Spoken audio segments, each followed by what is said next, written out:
Okay. Now I understand what you mean, Jamie.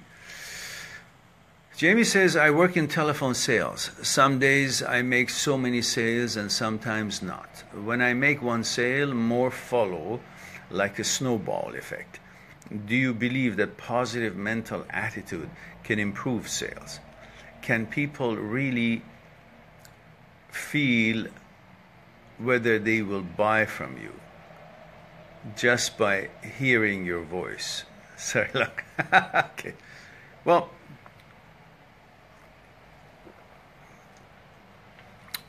I used to teach sales and marketing in the university for a few years, and I've written a book on sales, How to Become a Super Salesman, Armed, Powered, and Poised.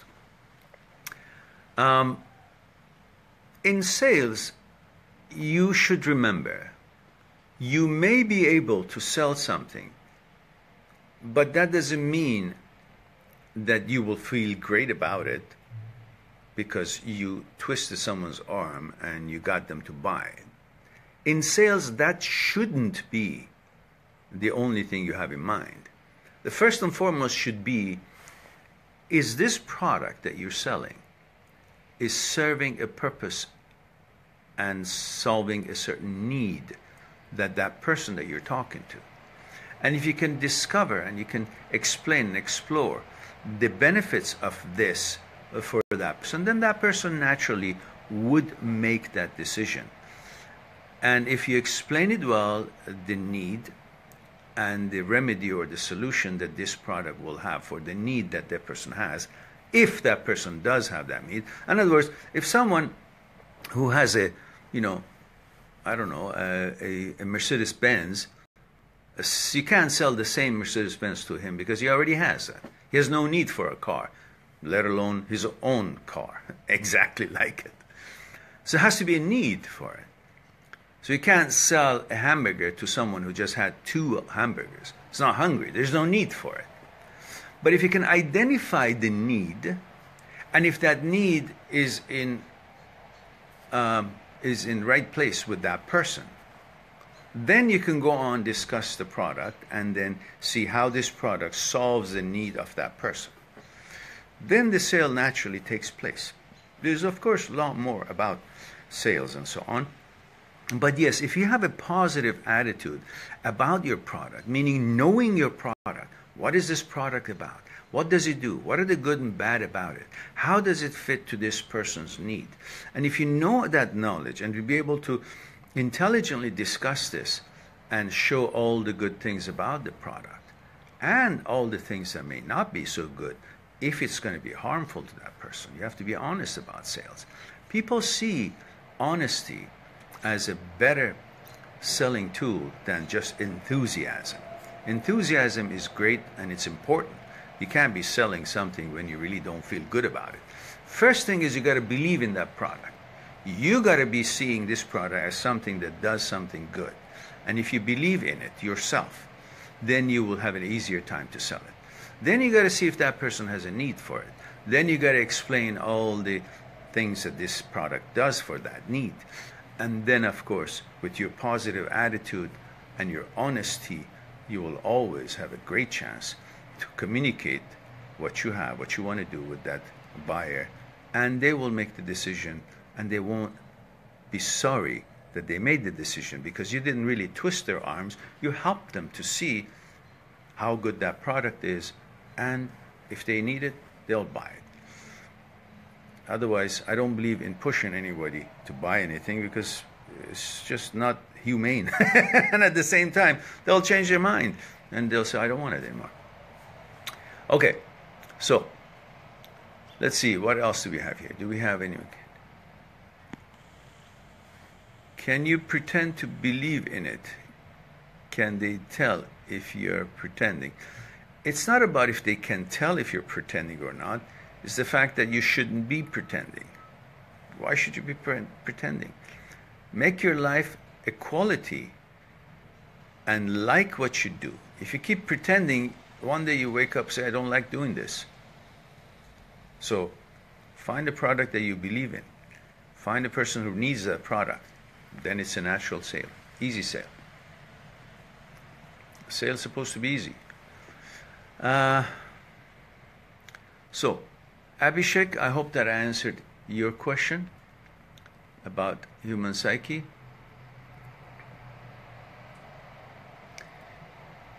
Yes. I know what blog means, Jamie. I just didn't know what she was talking about, where she had it. Yes, you need your work. That's fine. But your role in having a better luck with sales would be to find the right market for it.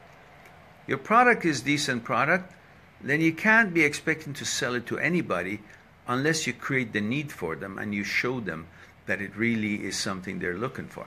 But perhaps another thing would be to find the kind of people who are looking for that kind of a solution, and that would be easy sale. So find the people who are looking for that, have a need for that kind of product. Your group, your demographics, the group that you should be focusing on should be examined. Okay.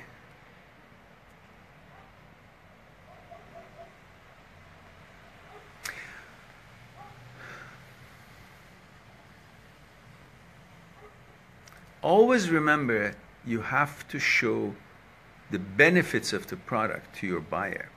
I remember I was very young and I was working for some camera store. And there was a camera that I really liked. It was really a good camera. I remember, Canon SureShot. And I sold the heck out of this camera. Almost anybody who walked in the store, I sold him a camera. Because I loved the camera. I was happy about the performance of the camera, the quality of the camera.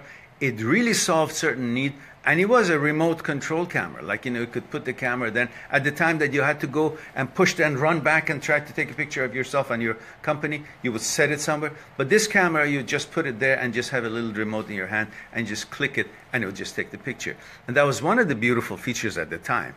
And I just sold the heck out of this camera, and everything, the whole thing, it was pretty much sold by me. Anybody walked in, they wanted to look for a camera for travel, that was it. Why? Because I really liked the camera and I really believed in its quality, and it was good quality camera. It did everything good. So that's one thing, to believe in the camera. Then you'll naturally be enthused about it, and there would be no pretense, and people will feel the natural enthusiasm because you really enjoy that product, and that shows. Even now, where I'm not talking about it, you probably feel that I really like that camera. But then here it is. There was another product that I was, marketing on the side at that age, and I tried to sell it to the manager of the store, and he was similar age. He wasn't much older man or anything at the time. We were all young. And he turned around and said something interesting to me. He said, "Mehran, you're such a good salesman. You can sell my own mother to me." He said, "But what's in it for me?"